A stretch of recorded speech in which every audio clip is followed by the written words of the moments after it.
আসসালামু আলাইকুম রহমতুল্লাহ।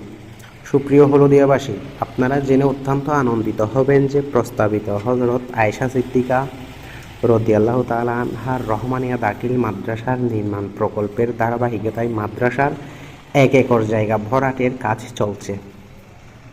একটি বাতি যেমন পুরা ঘর আলোকিত করে, ঠিক তেমনিভাবে একটি দ্বীনি শিক্ষা প্রতিষ্ঠান পুরো একটি এলাকাকে আলোকিত করবে।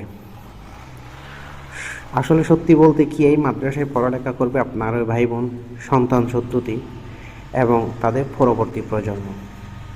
অতএব সম্মানিত হলদিয়াবাসী, আপনাদের প্রত্যেকের করণীয় হচ্ছে অত্র প্রস্তাবিত হজরত আয়েশা সিদ্দিকা রাদিয়াল্লাহু তাআলা আনহার রহমানিয়া দাখিল মাদ্রাসার প্রস্তাবিত প্রকল্পের নির্মাণাধীন কাজের জন্য টাকা পয়সা, শারীরিক শ্রম, মেধাশ্রম এবং সুন্দর পরামর্শের মাধ্যমে সার্বিক সহযোগিতা করা।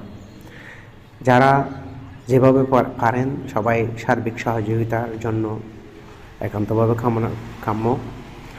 বিশেষ করে যারা যোগাযোগ করবেন, সাহায্য সহযোগিতা যারা করতে চান তারা যোগাযোগ করবেন অত্র মাদ্রাসা কমিটির সভাপতি হযরতুল আল্লামা জনাব মাওলানা গোলামুর রহমান আশরাফ শাহ মাদ্দাজিলুল আলী এবং অর্থ সচিব, অর্থ সম্পাদক জনাব মোহাম্মদ জিলুর রহমান ভাইয়ের সাথে আপনারা যোগাযোগ করবেন।